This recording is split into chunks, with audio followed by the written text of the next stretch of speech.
اللهم صل على محمد وعلى آل محمد كما صليت على إبراهيم وعلى آل إبراهيم إنك حميد مجيد.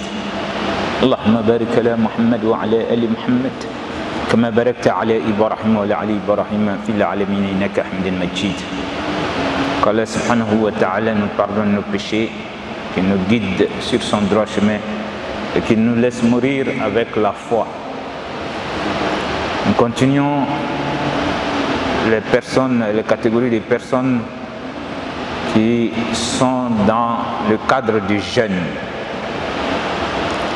Alors,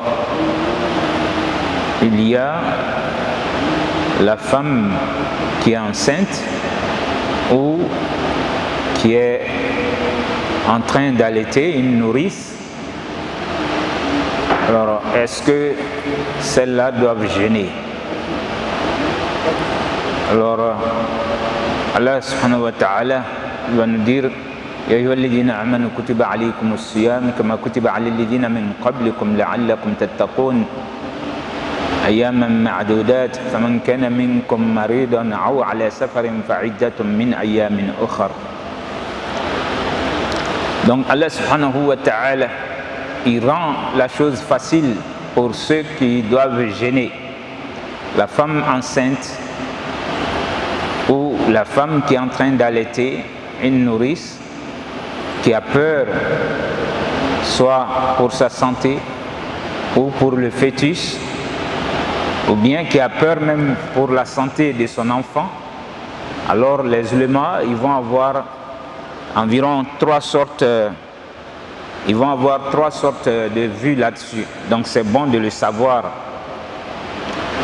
Alors les premiers vont dire que la femme dans cette situation, c'est-à-dire la femme enceinte ou la femme qui est en train de nourrir un enfant, une nourrice, elle a peur pour son enfant ou pour le fœtus, celle-là, elle doit attendre quand elle va finir avec sa situation, qui est qu'elle va accoucher, ou bien elle va finir d'allaiter l'enfant. Elle doit compenser les jours de jeûne qu'elle n'a pas pu faire. Donc, le premier groupe d'ulama, ils sont sur ce point de vue-là. Donc, elle a peur pour sa santé, pour le fœtus ou pour le bébé, alors elle ne jeûne pas. Mais lorsqu'elle ne sera plus dans cette situation, le nombre de jours qu'on a eu à jeûner, que ce soit 29 ou 30, elle doit compenser cela. Le deuxième groupe, ils vont dire la femme dans cette situation, elle doit nourrir les nécessités. Elle va donner le moud qui est 1,5, c'est-à-dire 1,5 kg de nourriture par jour. Elle va les donner si elle veut jour après jour, ou bien si elle veut, elle rassemble tout. Elle donne à une nécessité où elle peut partager entre les nécessités.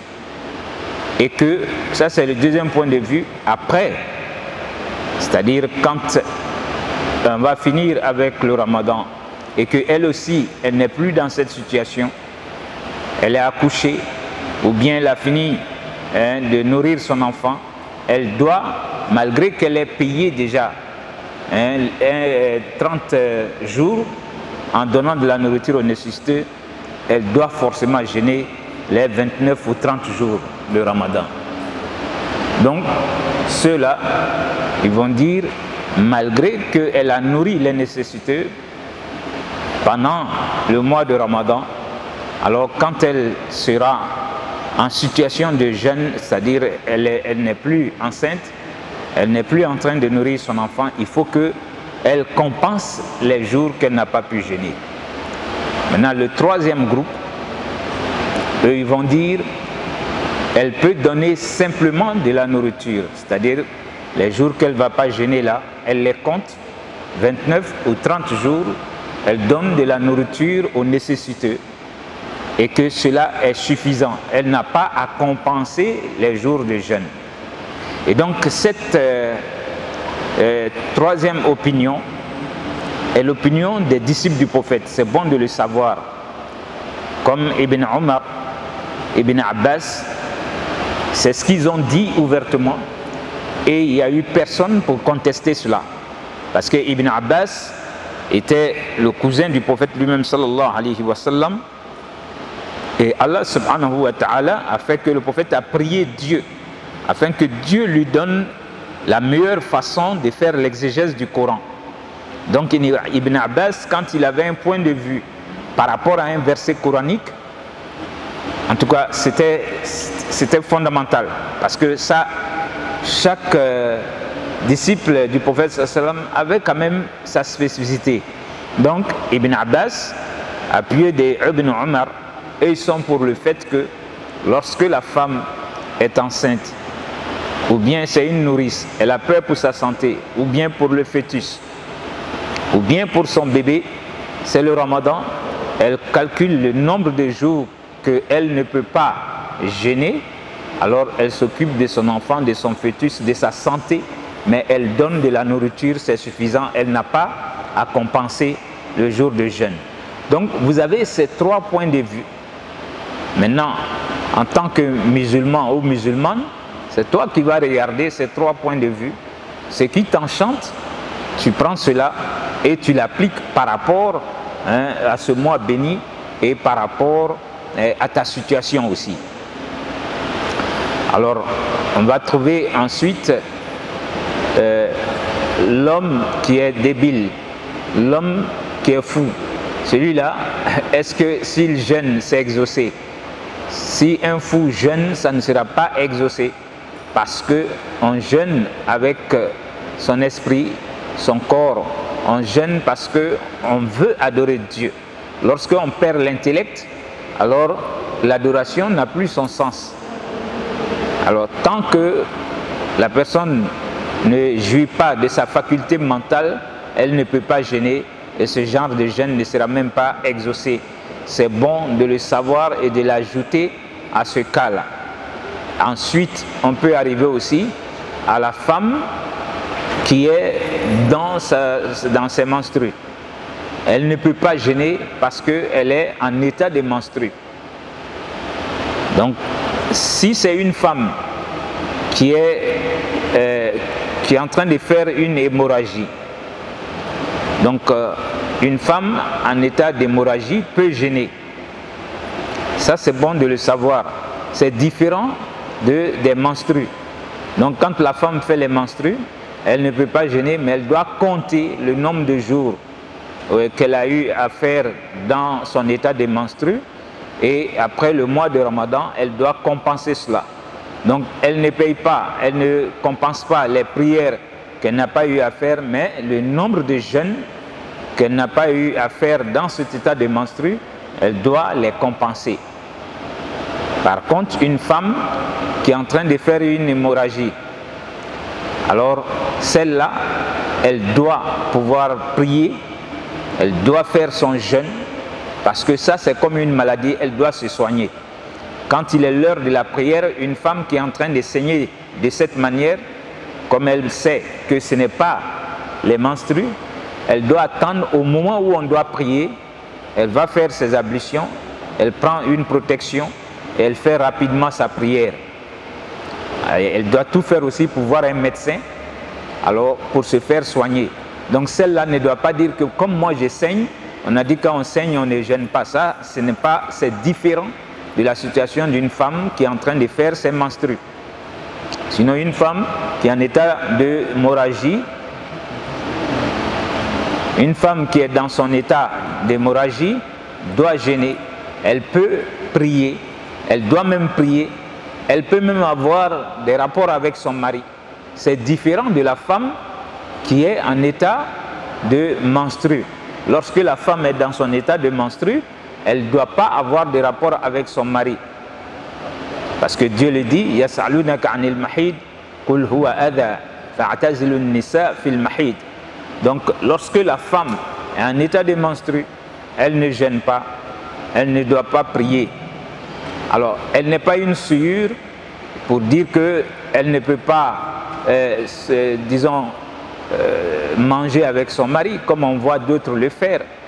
Voilà. Lorsque la femme est dans cet état, elle peut, jusqu'à prendre le tapis de son mari pour lui remettre, elle peut toucher au chapelet, mais elle ne peut pas toucher au Coran. Elle ne doit pas entrer et s'asseoir dans la mosquée pour longtemps. Elle peut entrer, prendre quelque chose et sortir, mais elle ne doit pas venir s'asseoir dans la mosquée. C'est des choses que les femmes doivent savoir, parce que souvent il y a des femmes qui vont poser cette question.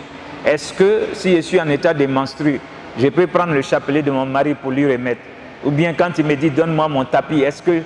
Non, la femme n'est pas une souillure dans cet état-là. Le prophète sallallahu alayhi wa sallam, c'est lui qui est le modèle. Donc notre mère Aïcha va dire, quand on était dans cet état, alors le prophète sallallahu alayhi wa sallam, il nous demandait de nous protéger. Et on pouvait être dans son lit, il pouvait jouir du corps de celle qui est dans cet état, mais il évitait le coït, il évitait d'avoir les rapports sexuels. Sinon, on peut jouir du corps de la femme lorsqu'elle est dans cet état. Donc c'est pour dire que il y a des religions dans lesquelles, lorsque la femme est en état de menstru, elle devient comme une souillure. Elle ne prépare pas pour son mari, elle ne dort plus dans sa chambre, c'est-à-dire elle devient comme un renégat. Par contre, il y a des religions aussi où vous trouverez les gens, même la femme dans cet état, ils vont avoir des rapports avec elle.